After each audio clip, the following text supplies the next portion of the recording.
Welcome, everyone, to episode number 50 of the RDH Sports Podcast. I'm your host, Chad, joined alongside my brother, Tanner. How's it hanging, dude, for the big 5-0?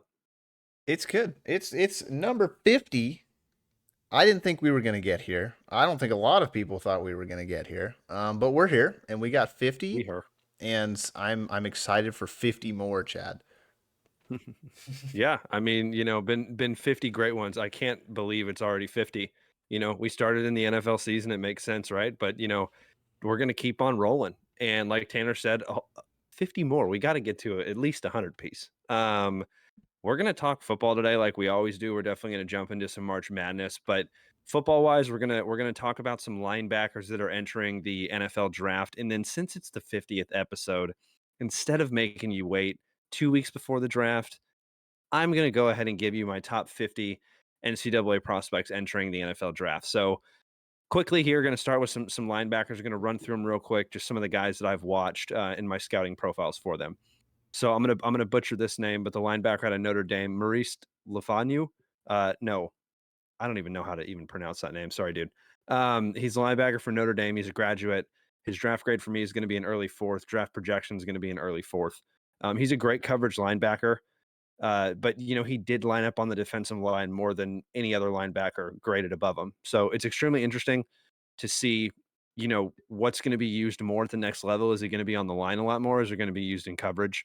I'm personally projecting this player as a coverage linebacker. That's kind of what I see him as. I don't necessarily know if he has the ability to rush the passer at that high of a level, is high of a level as high of a level as his coverage ability, because he has some incredible coverage ability.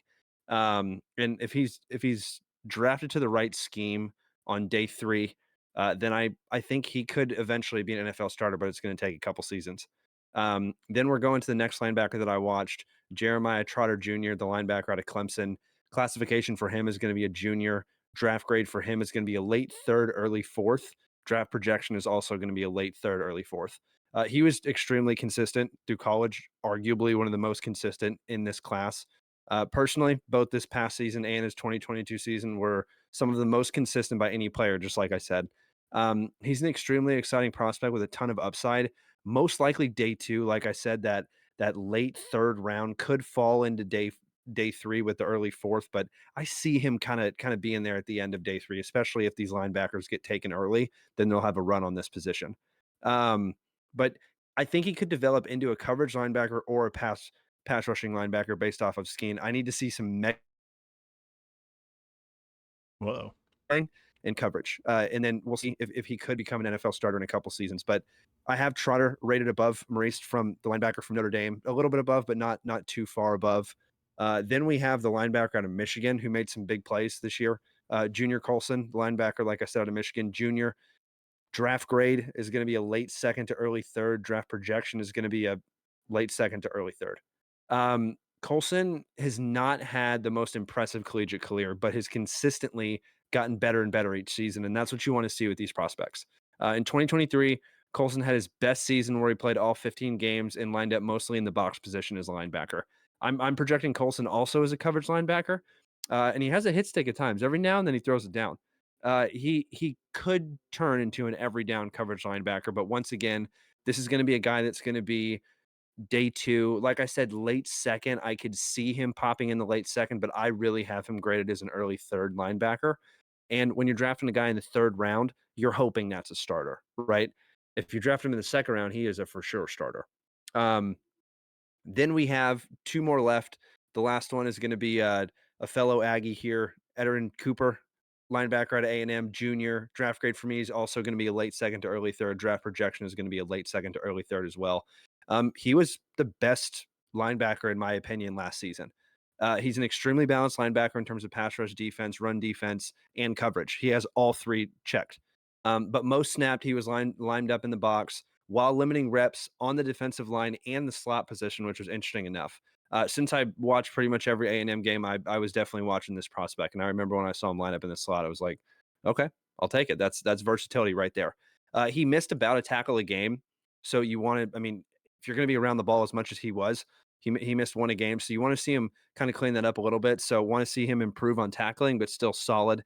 And then I need to see a little bit more consistency in the coverage department, because I did see him get beat a couple times this season and have a couple touchdowns on him. But I think by his second season, he's going to be competing for that starting linebacker position.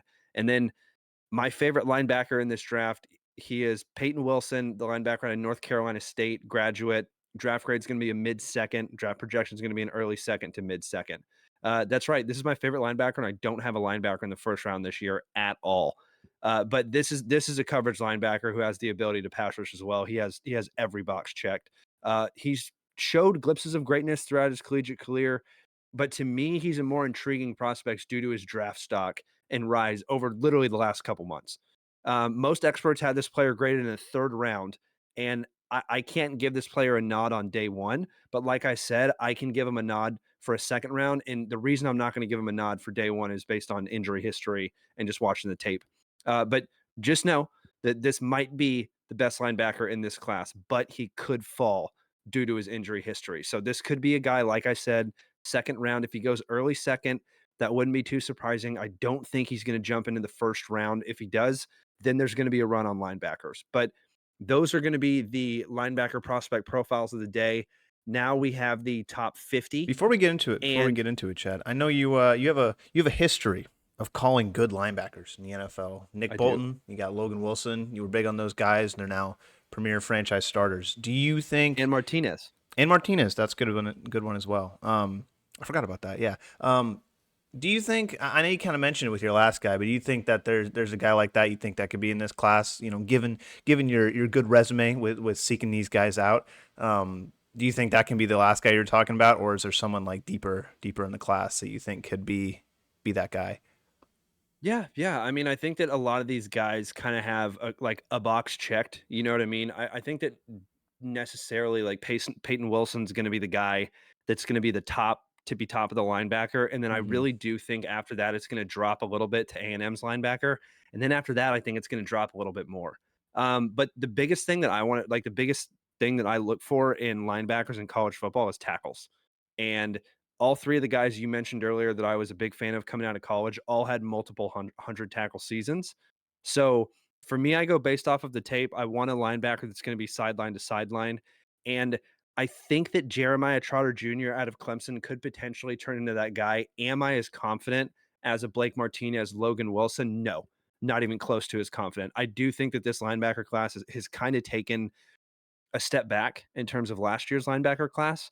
But if anybody's going to do it, it's going to be Jeremiah Trotter Jr. And also, the interesting thing about Jeremiah Trotter Jr. is that you have another guy that came out of Clemson a couple years ago by the name of Isaiah Simmons. And when he came out at Clemson, he had a little bit of safety. He had a little bit of linebacker. He lined up in the box. He lined up on the line. He lined up everywhere. So I would say Jeremiah Trotter is like a downgraded version of Isaiah Simmons. Hmm. So I'd say that's my guy. Nice. Yeah. Yeah. Appreciate the question. That's a good one. Now going through the top 50, I'm just going to kind of name these guys just because I know you've been waiting for this. So I'm just going to go through them. At number 50, we have Jonathan Brooks, the halfback out of Texas. Number 49, we have Blake Corum, the halfback out of Michigan. Number 48, we have Edgerrin Cooper, the linebacker out of Texas A&M. Whoop. Number 47, we have Adonai Mitchell, the wide receiver out of Texas. Texas has a good draft class this year. Number 46, we have Chris Jenkins, the defensive tackle out of Michigan. 45, we have a player out of Georgia, Jeremiah Lasauter, the cornerback. 44, this is crazy to me that he's number 44 because to me, he was going to be a top 15 prospect whenever I was watching him last season, and then he kind of just fell. Braden Fitz, the defensive tackle out of Florida State, Hmm. also been a really good class. Adiza Isaac, the defensive end out of Penn State, is going to be 43 for me. This one's gonna be big for you, Tanner. Number 42, Zach Frazier, the center out of West Virginia. So remember that 42 is my second graded center, and my first graded center is way, way higher. So you see Hmm. there's a huge gap there between centers. And there's a couple teams I can think of right off the top of my head of the Dallas Cowboys and the Philadelphia Eagles that are in desperate needs of a center. So we'll see what team, if they pick a center in the first round.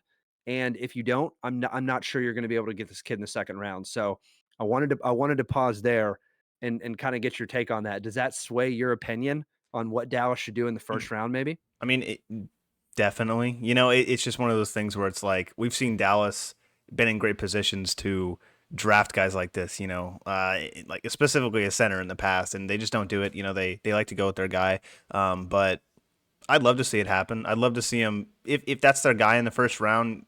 I know Dallas has no problem reaching for guys that can be like early second round guys, but they want to just secure them in the first round because they like them a lot. They want to get them on the team to make sure. But absolutely, I think Dallas can 100% pull that move. You know what I mean? 100% just not shock the world, but be like, this is our guy. We're gonna pick him in the first. We don't really care what you think, kind of thing. Especially with the center, and especially with like you were kind of mentioning in your list, pretty much one being available at the top, and then it falls off significantly after that. And it's just like, all right, you want to get your guy, you might as well get him early. So Exactly, and you nailed it in your analogy with the Cowboys, with Tyler Smith. That was a guy mm-hmm. that nobody, including myself, thought that was a first round grade. And not only was he a first round grade, he's been a very, very solid player, Mm-hmm. and most likely he's going to play left tackle next season, which is another conversation, another time. Number 41, one of the best nicknames, or one of the best, not nicknames, names in the draft. Chop Robinson, defensive end out of Penn State. Nice. So that's two defensive ends right there out of Penn State, which is pretty crazy to me. They're not far from each other. Dizzy Isaac and Chop Robinson. I have them one spot ahead of the other, but some great pass rushers out of Penn State this year. Number 40, Jalen Polk, the wide receiver out of Oh. Washington.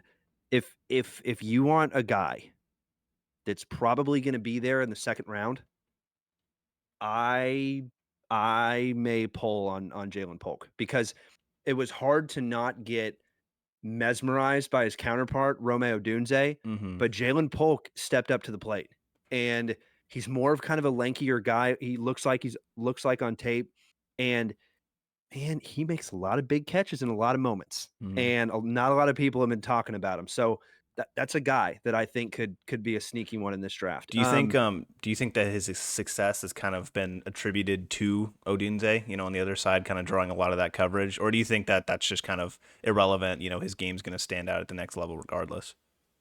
I think you have a lot of factors this year in Washington, because I mean, look at the quarterback that was thrown to him, Michael Penix Jr. Like, he looked like freaking Steve McNair out there. Yeah. You know what I mean? Like, Hmm. he literally looked like a carbon copy of Steve McNair. And when you're watching him in the semifinal game and then the final game, you don't hit passes like that. You know what I mean? Like, that was back shoulder sideline passes to where only Odunze could get it. Hmm. And same thing with Jalen Polk. So, do I think it was exclusively because of Dunze? No. No. Also because of the quarterback that they had, a couple offensive linemen that are also going to get taken early in this draft. So I think it's largely due to their a lot of players on offense. But the thing is about Jalen Polk and about this Washington offense is Michael Penix Jr. didn't force feed anybody. He only threw to the open man. And there was times where Odunze was wide open, and there was times where Polk was wide open. But I think Odunze, comparing the two, is Odunze is more of like the DeAndre Hopkins guy. Hmm. Like, he's gonna go up and he's gonna get the ball, and it's always contested. Every single time. Every single time he jumps on to get the ball, it's like contested, contested, contested, contested. And he's making these throws and these catches. And that's why I don't think he's getting as much love as he needs to be. And Hmm. I think he's going to be an elite wide receiver at the next level with Romeo Dunze, because all these catches are hard, and he's making every single one of them. And then Jalen Polk on the other side isn't necessarily a guy that's going to go up and get the ball, but can. And he's not necessarily a guy that's going to beat you off the route running, but he's going to beat you off his quickness. So it's like, it's a lot of different attributes to these guys. And I think that's why they work so well together, because when do you see an NFL team that has the exact same wide receiver? Uh, I don't. You know what I mean? Hmm. Unless you're the New England Patriots, Right. right? Like, and they make a carbon copy of Danny Amendola and bring in Julian Edelman, like, but not at the same time, because then defense is like, okay, we know what to do with him. We know what to do with him, as opposed to where you have Dunze, to where you're like, shit. If we get up in his grill, he's still going to get the ball. So we got to get him out of bounds. And then you have a guy like Jalen Polk where he's like, okay, we got to keep him toward the outside. Then it's like, oh, he just burned us down the outside. You know Yeah. what you Yeah. know what I mean? But and that's because Michael Penix is doing so well. So that's a good thing and a bad thing, right? Like that's a really good thing and a bad thing. Because if you have a great quarterback throwing the ball to you, who's to say it's not the quarterback? And the other side of the argument, well, if you have such good wide receivers, then that could make the quarterback too. You know what I mean? So it's Mhm. like it's a two-sided coin. But Washington and Texas this year, I think those two schools are going to have some of the most draft picks, and Michigan as well is going to be up there. Alabama's always there. You know what I mean? And Oregon's also going to sneak in a couple guys too. But we'll jump back into the list. Mhm. Number 39, Mike Skrinsky, the cornerback out of Michigan. Number 38, TJ Tampa, the cornerback out of Iowa State. Number 37, Chris Braswell, the defensive end out of Alabama. Number 36, this prospect, when I started watching last year, at the end of last year, and not this most recent season, this prospect was my number one graded corner. And he's fallen all the way down to number 36. Kool-Aid McKinstry, the cornerback out of Mm. Alabama. Yep. His fall to me this year was pretty drastic. So much so that he went from a first round top 10 pick to me to a second round, most likely early second round pick. This is a guy that if he's there, if you're watching on YouTube, the dog's behind me.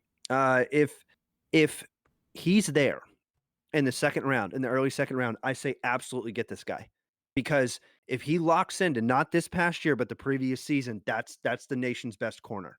But what happened this year? That's the big question I have when I got into all these wide receivers and all these quarterbacks specifically. Why the difference in the tape year over year? Why the difference in the tape with Jaden Daniels, a quarterback out of LSU? Mhm. Why the difference in the tape out of Kool-Aid McKinstry?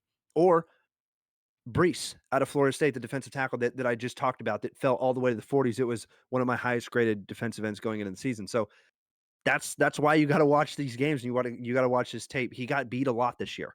And that's why he fell to me. So if you were listening last year, you heard his name. Lad McConkey, the wide receiver out of Georgia.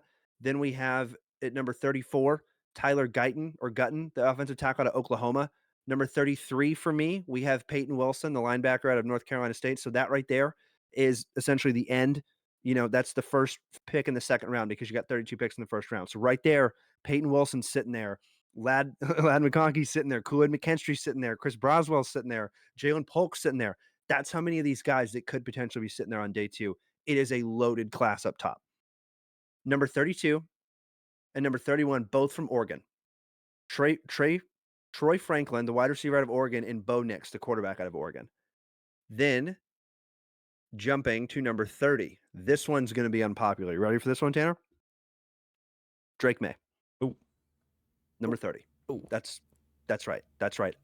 If you've listened to the show, I'm not the biggest fan of Drake May. I need to watch a lot more games than the amount that he played in college. And he's a great prospect, don't get me wrong. But Mhm. in my book, he's not a first round quarterback prospect. Could I eat my words? For sure. I'm just a couch warrior, like I said. But this is a guy that to me, when I watch this season and when I watch him, I'm something's just not there for me. And so that's why he's so far down for me. And you'll see where the other quarterbacks rank.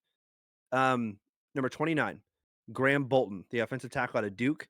Number 28, Jordan Morgan, the offensive tackle out of Arizona. And yes, I have watched the offensive tackles. I love watching offensive tackles. um, right here, number 27, we have our first safety in the draft. Tyler Newman, the safety out of Minnesota. Then, drum roll, please. Number 26, JJ McCarthy. So Whoa. that's right. That's right. Right now, I have JJ McCarthy rated above Drake May. And Bo Nix. And Bo Nix. Here we go. Number 25. The record holder of the 40-yard dash in the NFL Combine, Xavier Worthy, the wide receiver out of Texas. Okay. So I do my best to not let a couple things sway my opinion massively when I'm watching these guys. This year, it happened to me. Two prospects by the same school. I went against my rule that I usually do, and that rule is I watch all the tape, meaning I watch as many games as I possibly can of these prospects, and I base my opinion off of that. I don't base my opinion off of a 40-yard dash or the NFL Combine, right? But this year I had to. Okay. I know John Ross, also wide receiver, came out of Washington recently. I don't even think he's in the NFL anymore. And if he is, he's not been that existent. No disrespect. Xavier Worthy is not only a 40-yard dash. This kid, I was already watching him, and to me, he had a second round grade on him. And then he did what he did at the NFL Combine. And let let's just say it right now. One of the best receivers in the league is Tyreek Hill. Why? Speed. And there's a lot of other factors too, but speed, right? Well, good luck catching Xavier Worthy, right? That's why he's number 25. He's so fast. Just good luck. And then a wide receiver right above him is Brian Thomas Jr. out of LSU. So that's how close I have Xavier Worthy to Brian Thomas Jr., who I consider to be in the upper echelon tier of these wide receivers. So I've added two more wide receivers to my upper echelon tier, and that is Xavier Worthy and Brian Thomas sitting there, number 25 and number 24. Then number 23, we have the offensive tackle out of Georgia. Then we have at number 22, we have Latu, the defensive end out of UCLA. Tanner, we saw him live, Yep. and he gave Caleb Williams a whole lot of shit in that backfield. I think he forced a fumble too on a running back Yeah, or so. So that was pretty fun. yeah, Big yeah. game. And then 21, we got J.C. Latham, the offensive tackle out of Alabama. So I'm going to pause there because I know there's a lot I threw at you there, Tanner. So Mhm. first of all, what do you think about Drake May being there at number 30? Do you think it's asinine? Think it's justified? What do you think? I mean, it's curious. I was wondering, like what kind of makes him, in your eyes, that low? Like what are the other quarterbacks doing above him? Namely, like you said, JJ McCarthy was a little bit above him, and obviously Caleb Williams. I know you're big on Jaden Daniels, and of course, Michael Penix Jr. Michael Penix Jr. Like what makes those guys, I guess, um, so much better in your eyes than Drake May? Even though Drake May, he set, he's doing athletic things. He's, we've seen his type before, but like, yeah, just like what's the big difference? Something big red flags, I guess. When I look at quarterbacks and when I look at players, specifically quarterbacks and wide receivers, I really like to find a comparison. Mm-hmm. And that can be a kick in the face sometimes because I could get it completely wrong, or it could be very on. Notice that I'm saying with Romeo Dunze, DeAndre Hopkins, right? Like I try to compare these guys to see what they could be at that next level, to be what that prospect could be. I see Mitchell Trubisky when I see Drake May. That's who I see. I cannot unsee it. And every year there's a prospect for better or for worse for me that I am the complete opposite opinion of every single expert out there. And like I said, usually it's wide receiver or quarterback. Sometimes it's defensive end. Um, Not usually it's defensive tackle because if you got a big, powerful guy sitting up there at number one, you're like, yeah, I'm gonna take him. You know what I mean? But yeah, that's what Drake May is not is to me is I don't necessarily think he's gonna be a starter in 5 years. JJ McCarthy has every box checked, and he also looks the size. He looks like a quarterback in the NFL, especially at the end of the year when he decides to put the performance on that he did Mm-hmm. on the biggest stage, and he Yeah, knows he's like, okay, if I ball out here and I win a natty, I can declare to the NFL draft and be a first round pick. He knew that. All he had to do was show up and perform. He did. Also, the other thing about Drake May, the amount of games he's played in the NFL, or in the NCAA. I need a little bit more than that. it's a big one. You know what I mean? I don't need just a season. Like I need a little bit more than that. So that's also the sample size for me. Don't get me wrong. This is me absolutely. I'm not trashing on this guy. This is just my opinion. He's number 30. He's top 30 in every single prospect of every single position in this draft. Like, this is a good player. To me, he's just not technically a first round grade to me. And he's still number 30 on my board, which technically means he is a first round grade. So take it with a grain of salt. You know what I mean? Yeah, I think it's interesting because with the pro days and all that stuff coming out recently too, it's kind of like eye opening.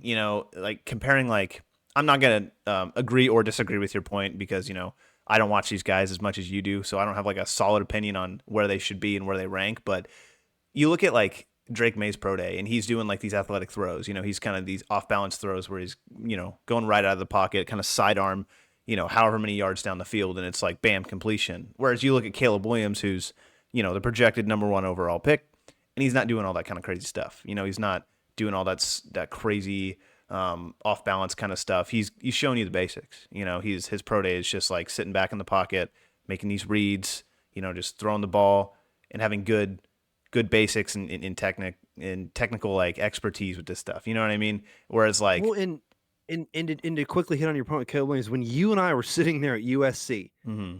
and we were watching him throw, and that was not a good game. It was not a good game, but we were watching him throw. We both said, God, he looks like Aaron Rodgers. Yeah. You know what I mean? Drake May, when he's throwing the ball, does not look like that to me, right? So yeah, and I think it's interesting too because it's like you can do that and you can do a lot of these athletic things and you can put up these numbers and do stuff like that, but at the end of the day, I think it's a lot more teams are gonna really enjoy the quarterback who is going to be consistent, at those basic levels, those guys who can make every throw, every dink and dime throw to get ready for those big throws.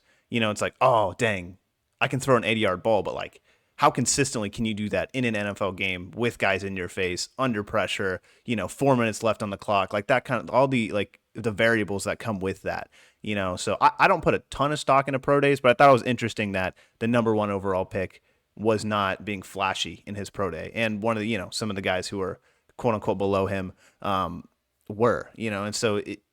Maybe my image of just like Zach Wilson in his pro day is just burned into my mind for the rest of eternity. That's somebody else. Yeah, that's somebody else that I see when we talk about Drake May too. Like that's another comparison that I see. Mm-hmm. And you nailed it. And like it's almost kind of crazy because I watched, believe it or not, Aaron Rodgers pro day, right? Like I watched that. I watched that way back in the day. I watched that pro day. You watch Caleb Williams pro day, you're like, this is the same stuff, right? Like almost kind of the same. And when you throw the throwing motion, everything's kind of similar, and so it's like, okay.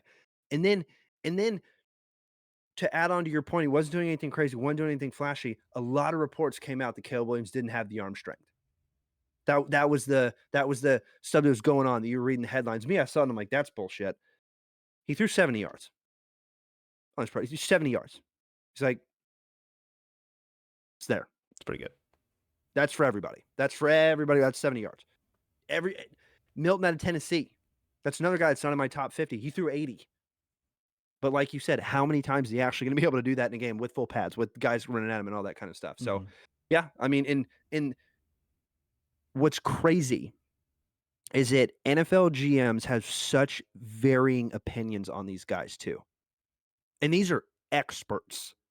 Like, what does that tell you about the talent level of these guys, right? Like, you have somebody that could have Michael Penix Jr.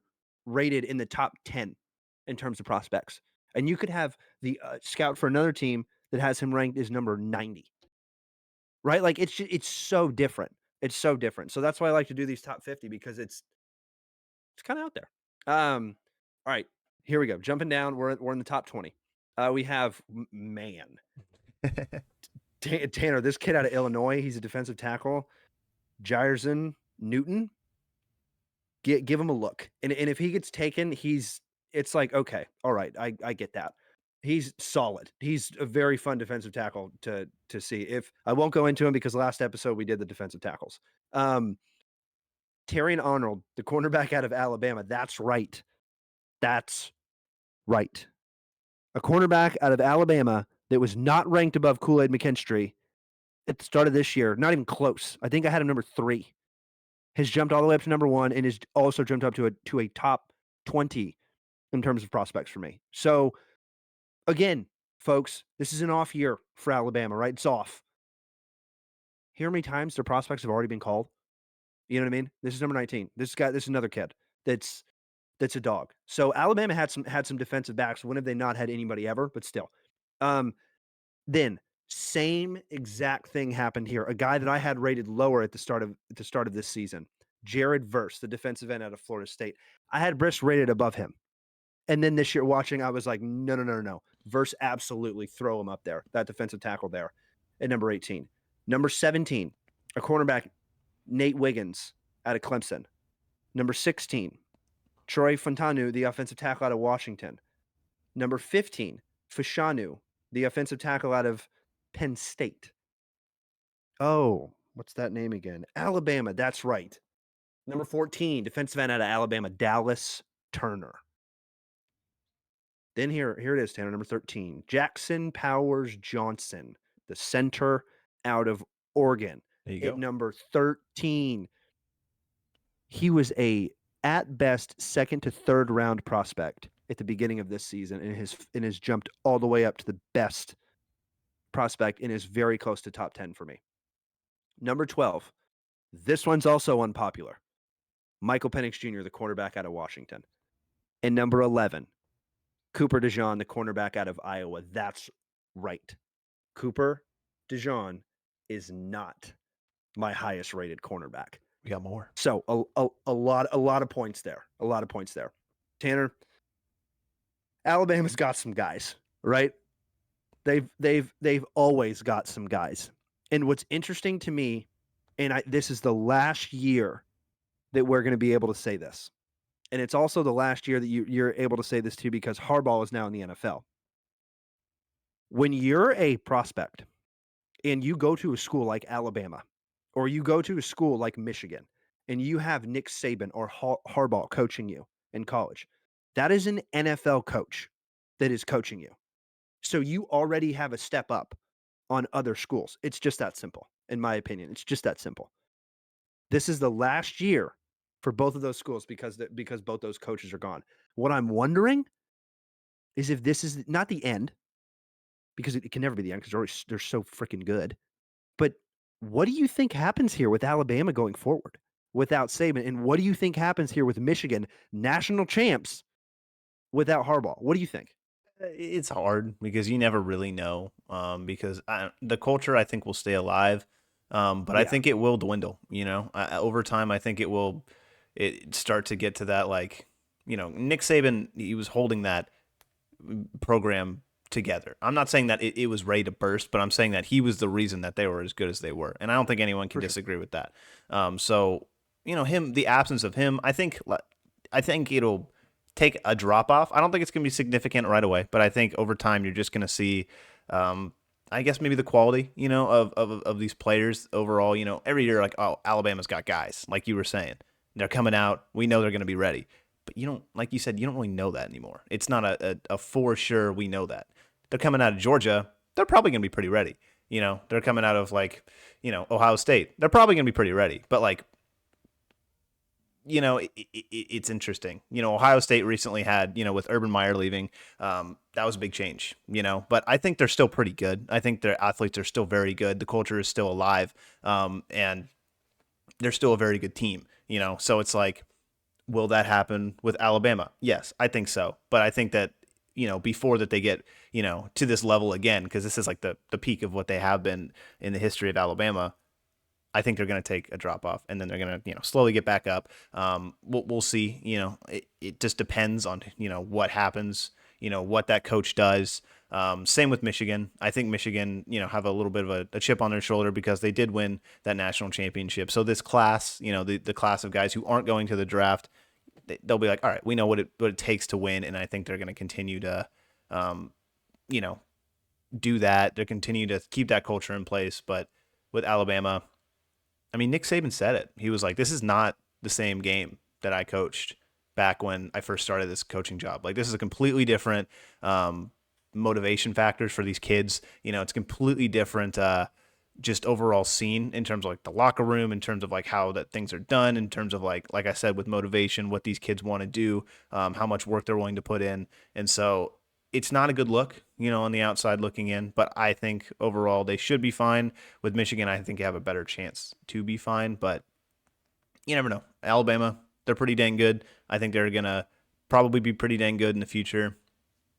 And they're going to have get the right head coach to do it. I think that's kind of the cherry on top of everything. If they can get that guy, for sure, it's going to be hard to replace Nick Saban, but someone's going to have to do it. And I think there are very suitable guys out there. Obviously they already hired their head coach, but it's like, what is he going to do? So it's like, I don't know. We'll see. Yeah, we'll see essentially what's going to happen. And yeah, I mean, Alabama's never going to have another run that's going to be as dominant as they had, right? With Nick Saban. If they do, then Nick Saban's not the greatest college coach of all time, right? Like, because in right now there's an argument for Nick Saban is the greatest college coach of all time, and his what he did at Alabama in the years that he was there is unbelievable for how many national championships he won, and then how many national championships that he was actually in and fighting for and didn't win too. Yeah. So pretty crazy to think about there. But a trend that you're kind of seeing here in this top tier of these prospects is there's a lot of offensive tackles, and that's this year. This offensive tackle class is absolutely loaded. But jump into the top 10 here because this is big time. Oh my.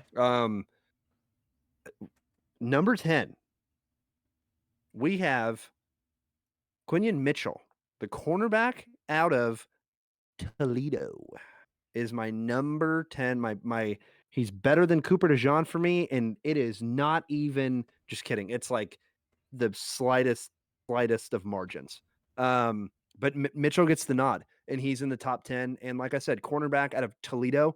Not only do you not see a prospect from Toledo in the top 10 in my rankings, I don't know if I've ever had a prospect in the top 10 since I've been doing this stuff from Toledo in my top 10 rankings. This is the top 10. These are the 10 best guys in this draft class. And then number 9, like I said earlier, I did it with the wide receiver out of UT, Xavier Worthy, and I also did it with the defensive tackle out of UT, University of Texas, Byron Murphy II.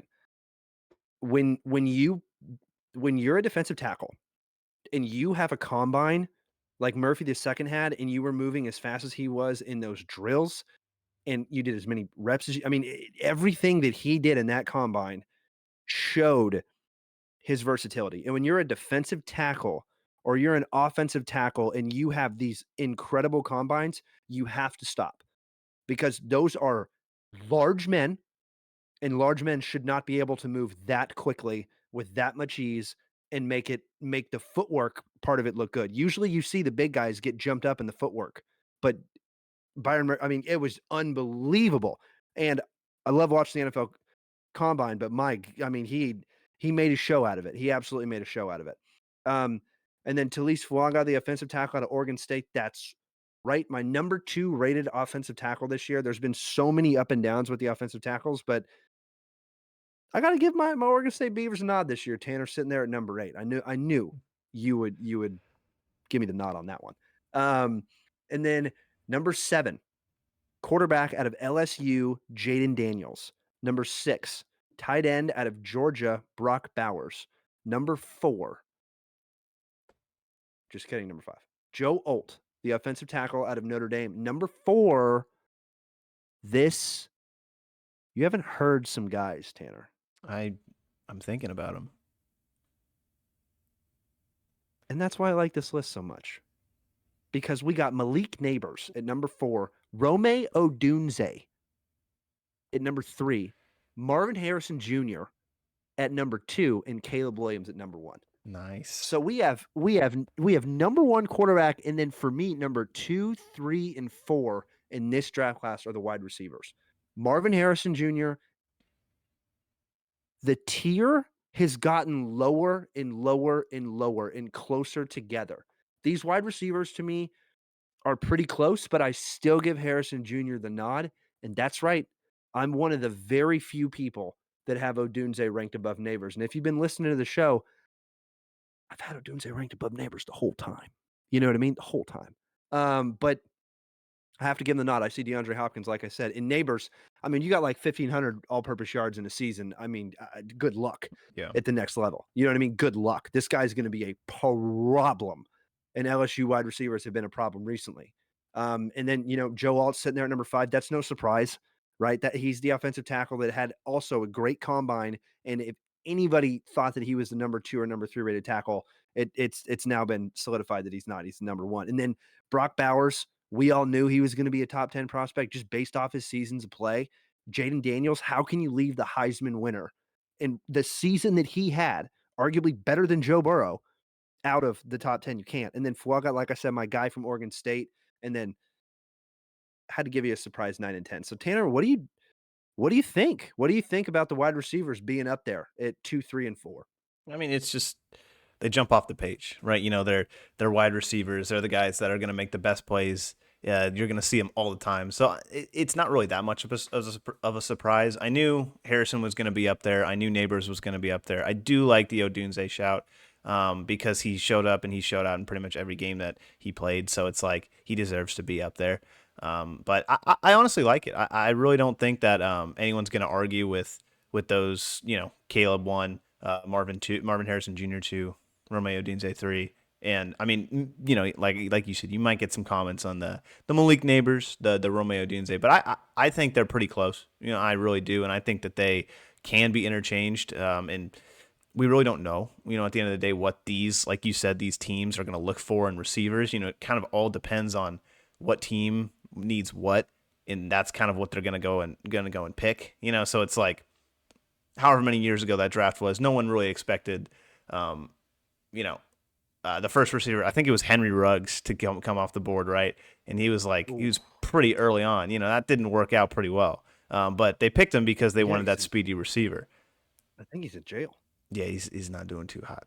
But yeah, it just kind of depends on what the teams want at the time. And I think, regardless of whoever they pick, I think they're going to get a good prospect who's going to give them a lot of different things and different traits. So I like the list a lot. I really do. I think the Drake May being as low as he is probably the biggest thing overall on the list. Mm-hmm. But I think your explanation makes a lot of sense. It just depends. Maybe Chad's just not a big North Carolina guy. He's just like Mitchell Trubisky, Drake May, But it makes me feel bad. Yeah, now that I think about it. Hey, I got from North Carolina State though. You know what I mean? Is my number one linebacker. So it's very true. But I like the list a lot. I do. I think it'll be interesting to see where these like kind of wishy-washy guys go. The guys that are kind of like, oh, we don't really know. You just got to see more. You know what I mean? These guys who haven't played too much. Kind of reminds me of like that COVID year when there was like not a lot of tape on anyone and the draft was pretty nuts. So. And you're still technically dealing with the COVID year too. Like mm-hmm. you still are dealing with these guys, because for me it's like I have so many graduates. I'm like, why are there so many graduates? Like you don't see that many graduates typically going in. Like you notice all the linebackers today were graduates, mm-hmm. aside from like a couple. And I did 6, so it's like wow, how many of these guys have actually graduated? You don't see that a lot. Usually you see players go back to school. Notre Dame linebacker Jalen Smith, right? Did not graduate and then went back and graduated. But I think it's cool though. I like the I've personally always been a big fan of Michael Penix. I think that he's kind of one of those guys that is out of all the quarterbacks in this draft, I think he's one of the ones that is probably ready for the NFL, along with Caleb. We'll put Caleb in his own separate tier, but when it comes to everyone else, it's like I think that he is pretty far above a lot of the other guys, in terms of like, what he can do, what he can bring, and kind of like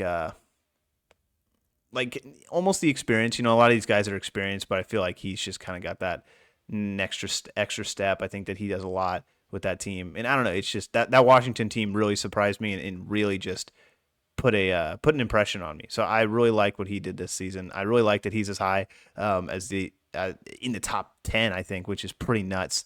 Because a lot of people, he's number 12. He's number 12 for me. Number 12, almost right there. Yeah, almost right there. It's interesting because a lot of people have him falling out, in the second round, stuff like that. I think, you nailed it. I think Daniel Jeremiah has him ranked as like between like 45 and 49, if I'm not mistaken, which to me is insane. But the reason that is, and to just hit on a point that you just said, like he's a senior, mm-hmm. right? Like he's played all of those years. But what comes with that, unfortunately, injuries. Yeah, and that's the only reason that he could fall. But in terms of pure prospect, I'm right there with you. He is in that upper tier, upper part of these guys.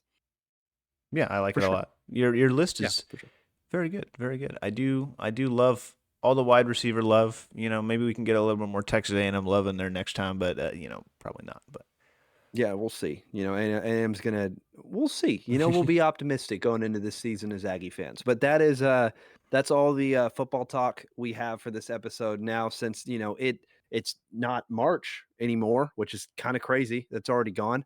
It's April 1st, but we have March Madness to talk about, and we now have a Final Four. We got it going. So Tanner, take us through it. March is over, but the madness continues into April, and we get some pretty good Final Four games. I'll say. I honestly not my favorite Final Four, but I think they are pretty good. I do like some of these matchups. I think last year was pretty fun though. It was a lot of unknowns, but this year we got a lot of proven teams. I will say a lot of guys that a lot of teams that are just like, all right, yeah, they're pretty good. I would expect them. Oh, okay, and they're in the Final Four. That makes sense. Yeah. Aside from literally one team that's never made it there before, every other team you look and you go, yep. Yeah, but it's we'll go through them. First big one, UConn and Alabama. UConn beat Illinois to get here. I said that was going to be their biggest test so far, and I think it really was. It wasn't as close as I really wanted it to be, but UConn destroyed Illinois when it mattered. They went on a big 30-0 run. I know a lot of people were talking about it this weekend, but like I've never seen a run quite like that in basketball where a team scores 30 unanswered points. So they did that, and the game was pretty much over from that point on. I just think if you're Illinois, you gotta break out of that bad habit a little bit sooner than 30 points because that is just terrible. And it came right. I think it was like the beginning of the second half. So it's like it took like It was. half of the second half away, and it's like, okay, now you got like 10 minutes left. You can't really do much down 30 with 10 minutes. So it's, I mean, you could, but you got to make all your shots. You basically got to go on a 30-0 run yourself. So it's like they've kind of shot themselves in the foot. But UConn, not only being an explosive juggernaut, they're a very good defensive team. Like a lot of people do not talk about how good defensively they are. I mean, I can go pull up the stats right now, but they held Terrence Shannon Jr. very intact like the entire game. They were forcing Illinois to make not good shots. They were just kind of all up in their face and doing what they do best, and they were implementing their own offense like they like to do. So I think UConn are still those juggernauts, and honestly, they look better than they did last year. It looks like they're a better team. A lot of those guys came back and they're like, we want to, they just got better. They just continued to get. They won the national championship. They're like, all right, we want more, and they're back in the Final Four. I saw a stat since the 2007, I think, Florida Gators. So very, very impressive run in these 2 years that they've had. But Illinois, I think that they played well. I think that was not a bad Illinois team at all. I think that it's just UConn just made them, kind of look like that. But I'm gonna pull up the game because I want to see what exactly they held Terrence Shannon to, because he was my kind of like my difference maker, going into that game, because he was that guy for Illinois. 8 points, 2 for 12 shooting on field goals, and missed a 3. That's terrible. That is just bad. It's really bad, and it's just UConn, man. They're doing this. They're putting all their resources on that one guy, and when that one guy, isn't hitting, Illinois isn't hitting. So enough on that though. What did you catch on that game? What did you think of that game? Is UConn better than they were last year? Are they still the juggernauts, or did they just get Illinois in a bad game? I mean, I think that I've watched these games. I mean, how can you not in March Madness, right? But UConn is just a team, like you said. They've been there, they've done that, and I mean, what more of a veteran move to just go into halftime and be like, all right, guys, we did not play well this first half. We played down to their level. No disrespect to Illinois, but we are a better team, and we know we are a better team. And let's go out in the second half and show them that we're a better team. And what did they do? That's exactly what they did. Like when you go on a 30-0 run, you're not coming back from that.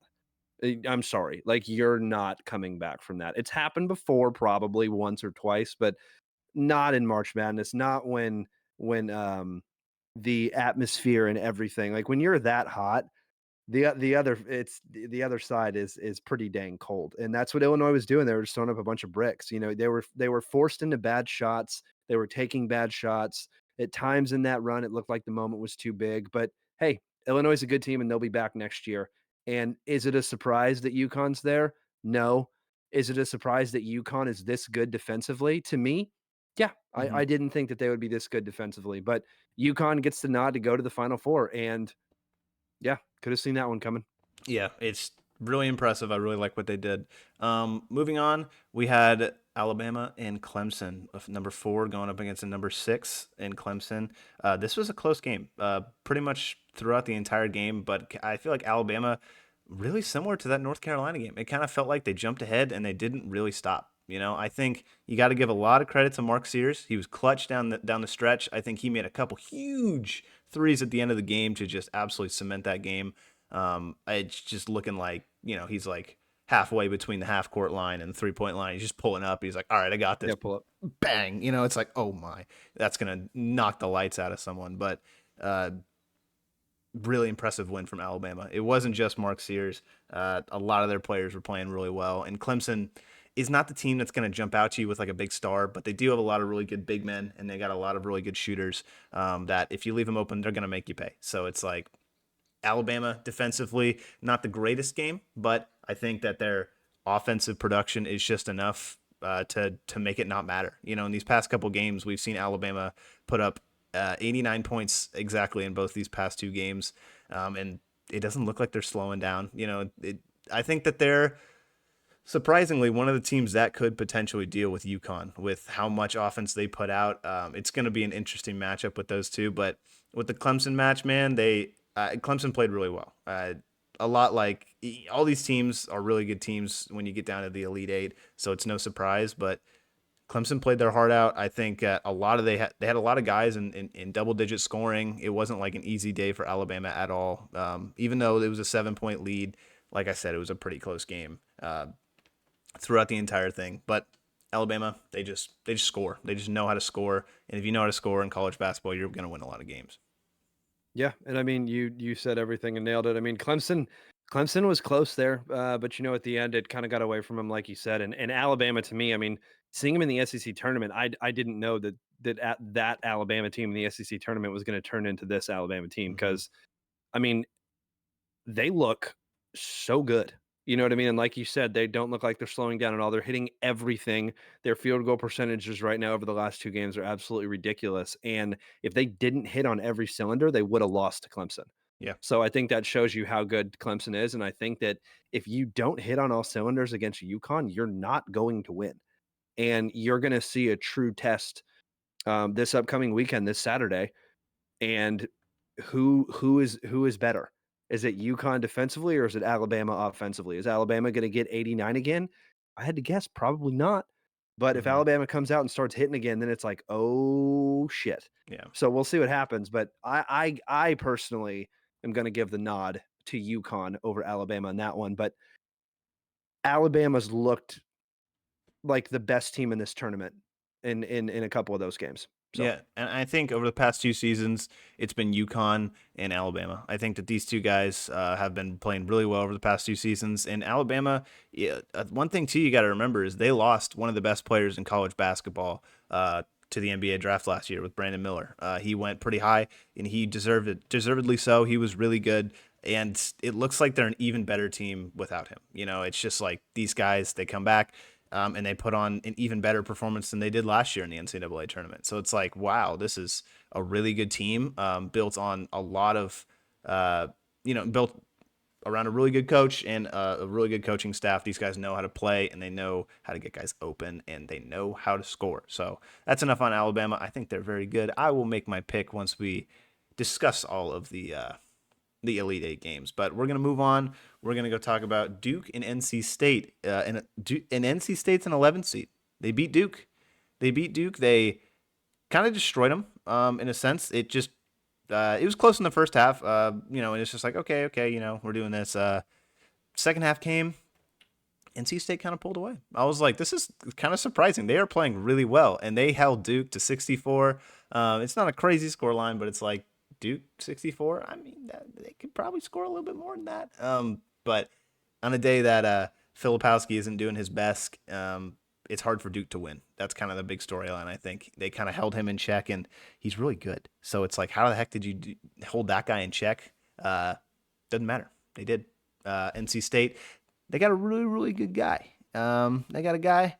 His name is DJ Burns Jr., and he put on a show. He might be one of my favorite builds in this tournament. I mean, this dude Shouts out.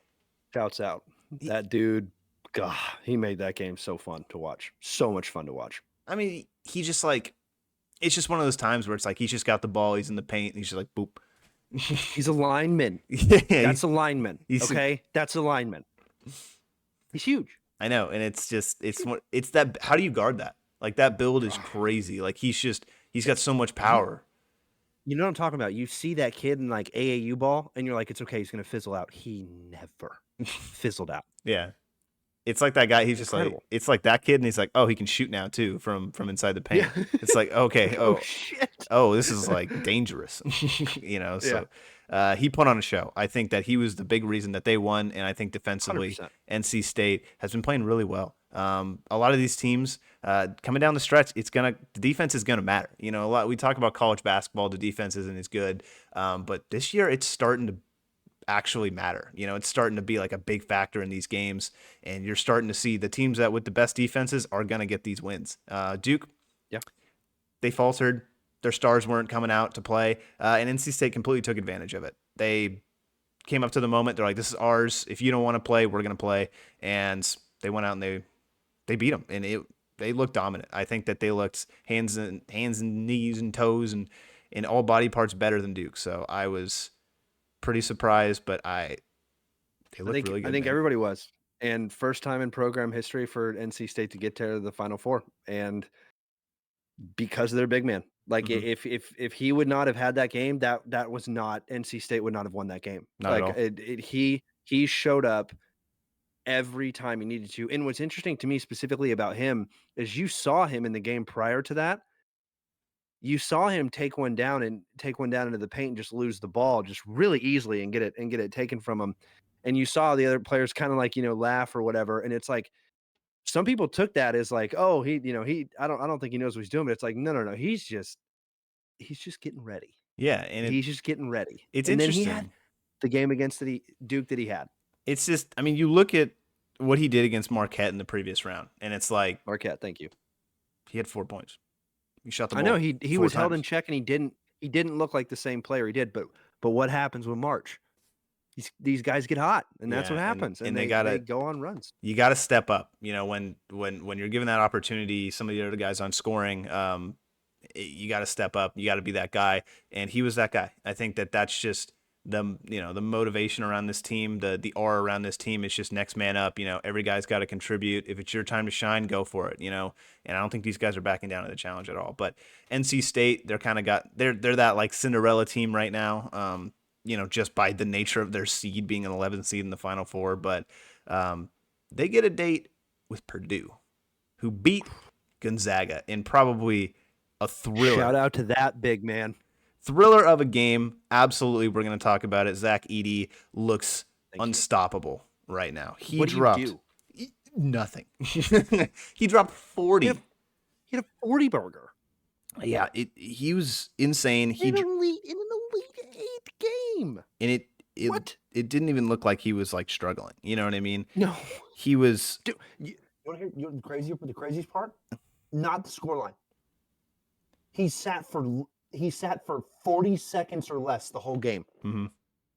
Yeah. And he did that. I think it's really impressive. I mean, I was seeing some things come out about it. I was seeing some things like, last year with Purdue, they got that big upset, and it was just like, oh my gosh, like what are we gonna do? How are we gonna, defend against Zach Edey? It's like when Zach Edey's not on the court, their offensive and defensive efficiency drop massively for Purdue. Like they go into the toilet. This guy literally is their team. They obviously have a lot of pretty other good guys who distribute the ball. Braden Smith is pretty good.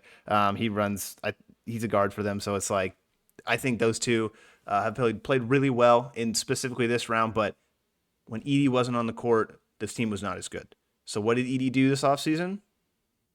He conditioned. He got better. If the team is not as good when I'm not on the court, then I'm just going to be on the court all the time.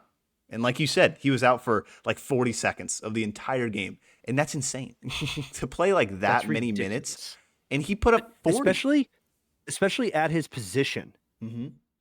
At his position, because he's going up for every rebound. Yes. Offensive and defensive. And he's getting leaned on the whole time. He's drawing fouls. By another Massive human being. People are consistently like, coming up to him, pushing him, doing all this stuff, and it's just like that's Yes. very, very impressive for him. I love his game. I think that he is a Is he a star. top? Is he a lock He's now? Is like a top 3 pick or no? not. I don't think top 3, but I mean, I think you could Really? absolutely see him. Before I was looking at it before NCAA tournament, like in rounds like 32, 64, so like first couple rounds. No, he's not a top 3 pick. I don't think at all. There's a lot of other guys, but I think this showing absolutely will get his draft stock going up. I think that he was kind of like a late to mid round guy, but now I think he's going to shoot up. Wow. I think he's going to shoot up, and he's going to be in consideration, and I think at least in that top 10. So I really like him a lot. But not to mention, we haven't talked about Tennessee's guy who I was really high on coming into this game, Dalton Connect. He put up 37, and basically Yeah. was Tennessee's offense. And this was just a battle of these two stars. Unfortunately, it had to drizzle out at a point, and Purdue kind of salted away the game. But it's like Dalton Connect is also pretty dang good. Not to mention he was basically that team. I said it last episode. I thought that Tennessee's win over Creighton or Tennessee's win over Texas was their floor, and I still stand by that. But Dalton Connect is just a species. I think that he was a major reason why that team was good, and he will. Tennessee's out of the tournament, but he made a lot of really good shots in that game. I think that if Edey wasn't like in on every single play and like every single offensive minute, I think Tennessee could have won that game. If I think Edey wasn't just a monster, I think Tennessee could have totally won that game because they were shooting with him for most of the entire game. But what do you do against that guy? What do you freaking do? Because he is just a specimen to behold, and I don't know. He's so good. He's so good in my opinion. It's interesting. I was thinking about it, and like you think about it, and like you talk to friends and everything, and it's like what's interesting is you look at these guys coming out, right? Like you look at these guys coming out of college, and you're like, okay, he when he went down low, you could see that he was a bit vulnerable. Like he would get the ball knocked out from his hands, Yeah. right? But what was so interesting to me is the way that he positioned his body off of a pass. Okay. So, what I mean by that is every time you watched him win, it was never a grab. Think of Shaquille O'Neal here. Shaquille O'Neal here. Okay. And all the motorcycles outside my apartment complex just they heard me. So they were giving me revs. Think Shaq here, right? Ball grab, elbow, elbow, back up, slam dunk in your face, right? Not anywhere near this kid's game. Not even close to this kid's game. Ball, pass ball back to you. Guard gives the ball back to me. I use my momentum to catch the ball off of this player because he's using his momentum. You're watching him use the opposite player's momentum against him, get the ball, get in front of him, an easy layup every time. It was like, I mean, just a clinic. Just this kid is just so, his basketball IQ is just so high that not only did he do that against one guy, he did that against like 4 guys because he had like 4 guys on him throughout that game because they didn't just put one guy on. They're like, okay, he's not working. Other guy. Other guy. Yeah. Other guy. Still not working. You know what I mean? And it's like my question to him specifically is how does that hold up in the NBA? Right? Because you got big men that are strong. And I'm not saying not every big man in college is strong, but clearly nobody on that team that he was going against was anywhere close to him, right? In Tennessee, they weren't. They weren't. They had their guy that you were talking about, and he hooped from where every now and then not every now and then he had so many wide open layups randomly. The kid out of Tennessee, he's just that good at getting to the basket, but he was more of a perimeter shooter Mhm. throughout that game. And He then is. and He it's is. the exact opposite with Purdue. So to me, it's just I don't know if I've ever seen that dominant of a performance by a big man in a while. I know there has been definitely in March Madness, but I was shocked to say that I was sitting there quite literally shocked And the reason I was shocked was because you knew what was happening. They were giving the ball to him every single time. Every single time. And they couldn't stop him. They double team.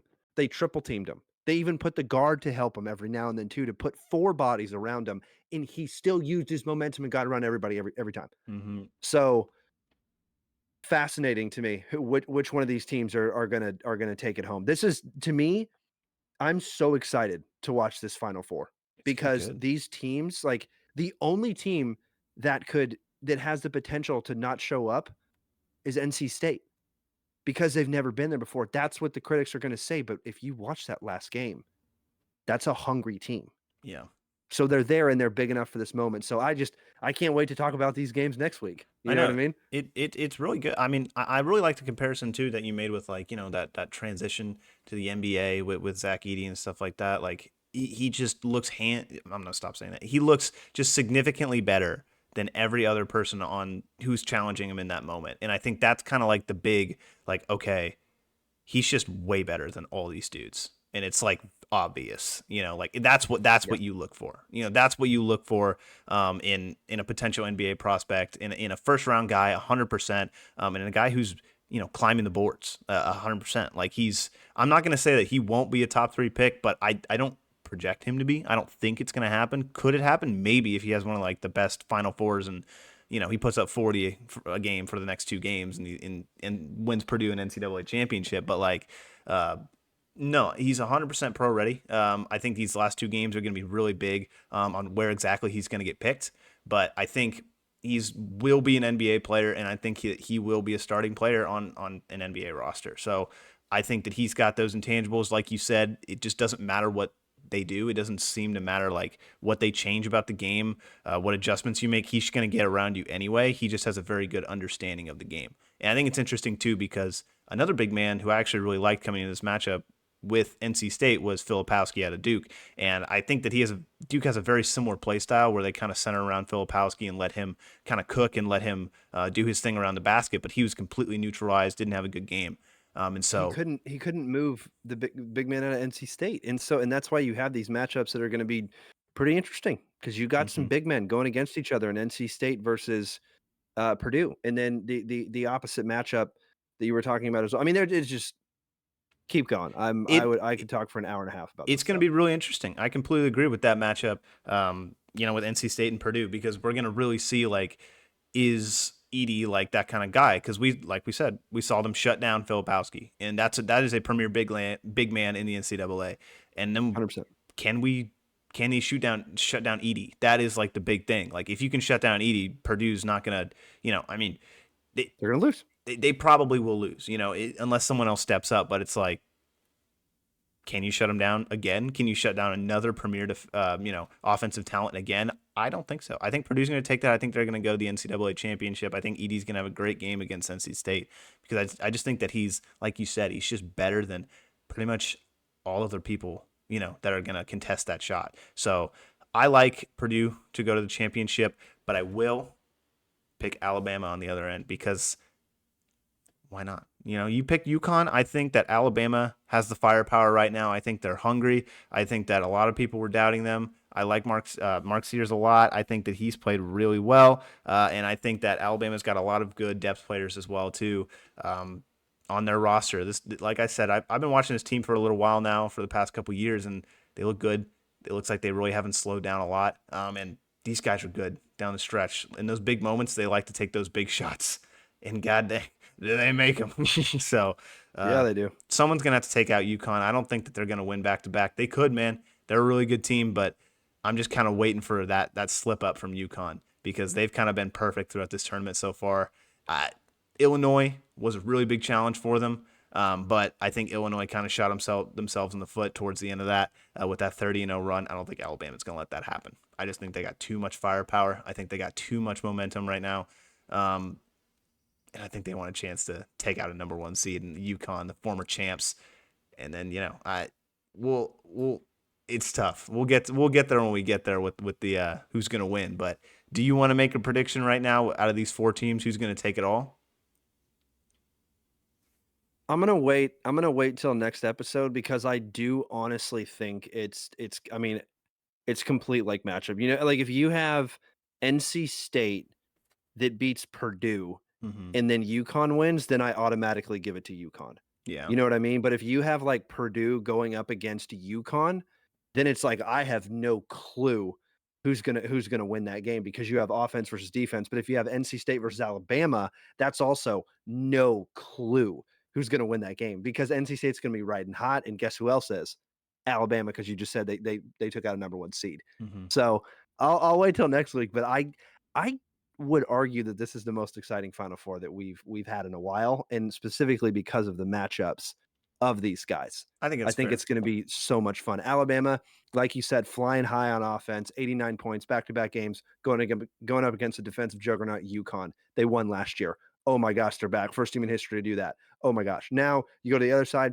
What's going to happen? Big men, big men. Okay, who's Hmm. going to win out of the big men? That's going to be the winner of that game and move on to the national championship. And like you said, if it's Purdue and their center has a good game, then he just continued to rise up those draft boards. So Yeah. the more play time, the better for him. I can't wait to see it. But I definitely have Purdue winning, and I definitely have UConn playing, and then those two are playing, and then I'll give myself the week to figure that one out.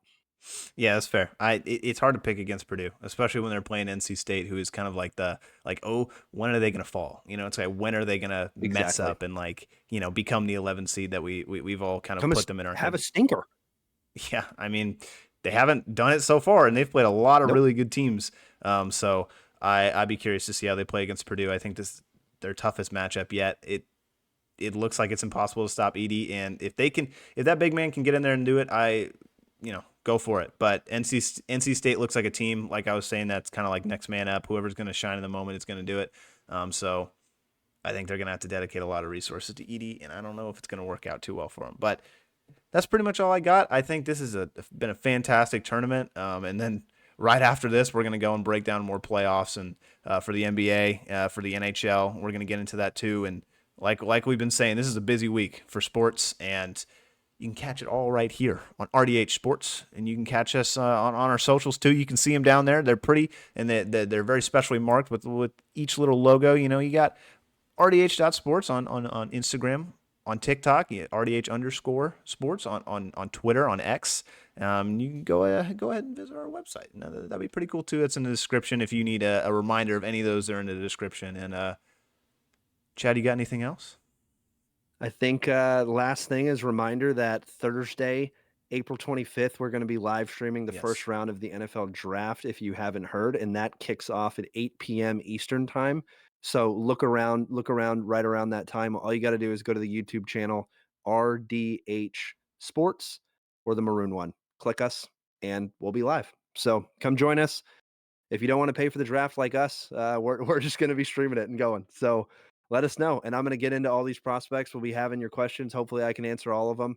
And yeah, it's going to be a blast. But that is enough sports talk for this week's Tanner. Let's kick it next week. See ya.